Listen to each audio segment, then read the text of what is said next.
오늘 함께 큐티할 본문 창세기 11장 10절에서 32절까지의 말씀입니다. 데라의 족보는 이러하니라. 데라는 아브람과 나홀과 하란을 낳고 하란은 롯을 낳았으며 하란은 그 아비 데라보다 먼저 고향 갈대아인의 우르에서 죽었더라. 아브람과 나홀이 장가들었으니 아브람의 아내의 이름은 사레며 나홀의 아내의 이름은 밀가니 하란의 딸이요 하란은 밀가의 아버지이며 또 이스가의 아버지더라. 사레는 임신하지 못하므로 자식이 없었더라. 데라가 그 아들 아브람과 하란의 아들인 그의 손자 롯과 그의 며느리 아브람의 아내 사레를 데리고 갈대아인의 우르를 떠나 가나안 땅으로 가고자 하더니 하란에 이르러 거기 거류하였으며 데라는 나이가 205세가 되어 하란에서 죽었더라. 아멘.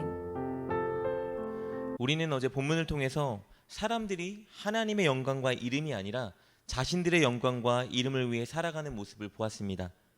바벨탑을 지으려 했던 사람들은 하나님의 언약을 불신했고 하나님을 의지하기보다 자신들의 힘을 의지하며 살았습니다. 하나님은 한결같이 넘치는 사랑과 은혜를 사람들에게 부어주셨지만 사람들은 한결같이 범죄하는 자리에 섰습니다. 아담과 하와가 선악을 알게 하는 나무의 열매를 따먹은 것처럼, 그리고 노아 시대의 모든 사람들이 다 죄악에 물들어 하나님 마음을 아프게 한 것처럼 홍수 이후에 이 사람들도 또 그렇게 범죄하여 하나님의 마음을 아프게 하고 있었습니다. 이런 인류의 역사를 보면요, 사람도 참 고집스럽지만 하나님 또한 참 고집스럽다는 것을 발견할 수 있습니다. 물론 다른 의미에서의 고집스러움입니다. 사람은 고집스럽게도 늘 자기 자신을 위해 살아가고 하나님 말씀에 불순종하지만 하나님은 고집스럽게도 그들에게 은혜를 베푸고 그들을 사랑하십니다.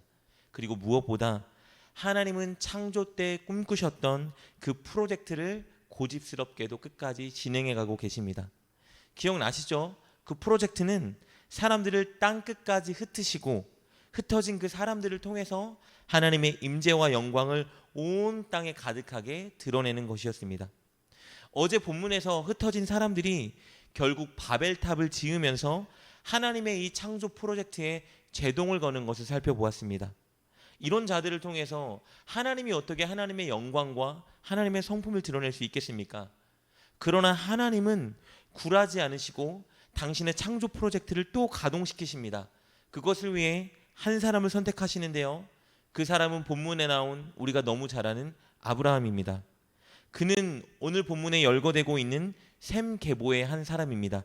즉 셈의 자손입니다. 하나님은 셈의 후손인 아브라함을 선택하셨고 이 아브라함을 통해서 결국 여자의 후손인 예수 그리스도를 이 땅에 보내실 것입니다. 그래서 오늘 본문의 셈의 계보는 한 사람을 집중 묘사하기 시작하는데요, 그 사람은 바로 데라입니다. 그 이유는 그 데라가 아브라함의 아버지였기 때문입니다. 이것을 통해서 창세기 저자는요, 실은 데라를 주목하고 있는 것이 아니라 데라의 아들 아브라함을 소개하고 있는 것입니다.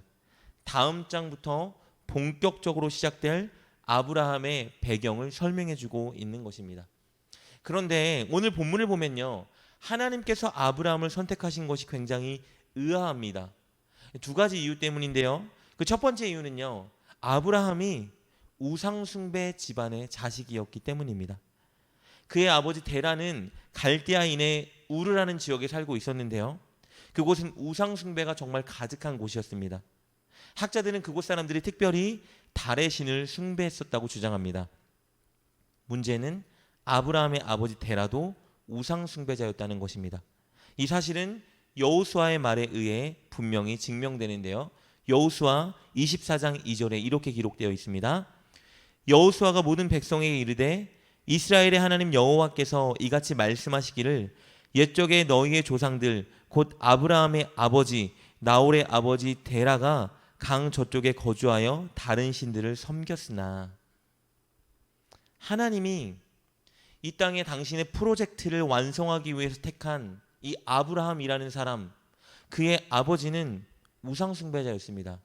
그렇다면 하나님은 우상숭배 가문 출신이며 우상숭배의 배경과 환경에 찌들어 있던 아브라함을 선택하신 것입니다. 그리고 하나님께서 아브라함을 선택하신 것이 의아한 두 번째 이유는 아브라함에게 자녀가 한 명도 없었기 때문입니다. 오늘 본문 30절 말씀입니다. 사례는 임신하지 못함으로 자식이 없었더라. 기억하시죠? 하나님께서 인간에게 주신 복과 사명은 생육하고 번성하여 땅에 충만하는 것이었습니다. 그런데 하나님이 선택한 사람, 이 아브라함에게는 자식이 없었습니다. 생육하고 번성하여 땅에 충만할 만한 사람이 아니었던 것입니다. 그런데 하나님은 이렇게 전혀 선택받아 쓰임받을 만한 자격 조건이 없는 아브라함을 선택하신 겁니다. 정말 미스테리하죠? 그리고 우리가 아는 것처럼 그런 아브라함을 통해서 결국은 온 세상에 복을 주셨습니다. 하나님의 백성 이스라엘을 선택하게 하셨고 여자의 후손 예수님을 보내주셔서 지금 우리가 이렇게 예수 그리스도를 통해 성령을 받아 하나님의 사람이 되게 하셨습니다. 앞으로 우리는 이 내용을 계속 살펴볼 것입니다.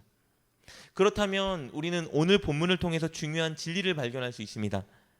하나님은 자격이 있는 사람을 선택하는 것이 아니라 그저 하나님의 은혜와 주권으로 사람을 선택한다는 것입니다. 그리고 하나님은 세상의 기준이나 인간의 기대와 생각대로가 아니라 하나님 당신의 뜻과 생각과 기준에 따라 일한다는 것입니다. 즉 사람을 선택하고 일하시고 진행하시는 모든 주권은 하나님께 있다라는 것을 알려주고 있습니다. 하나님께 선택받고 하나님께 쓰임받는 데 있어서 우리가 처한 환경도 우리의 형편도 우리의 자격도 어떤 것도 요구되지 않습니다. 오직 중요한 것은요, 하나님께서 부르실 때 네라고 대답하며 하나님을 따라가는 것입니다. 아브라함은 우상 숭배가 가득한 가정에서 자라났고 아내는 아이를 갖지 못해 불이 많은 여성이었고, 그래서 당시에 우리가 생각할 때에 우리가 기대하는 어떤 자격 조건도 가지고 있지 않았습니다. 그냥 하나님의 은혜로 자격 없는 그가 선택받은 것입니다. 그러나 그는 하나님이 부르실 때, 하나님이 요구하실 때 네라고 대답하며 하나님을 따라갔습니다. 그래서 믿음의 조상이 될 수 있었던 것입니다. 사랑하는 여러분, 오늘도 하나님의 창조 프로젝트는 계속 진행 중에 있습니다.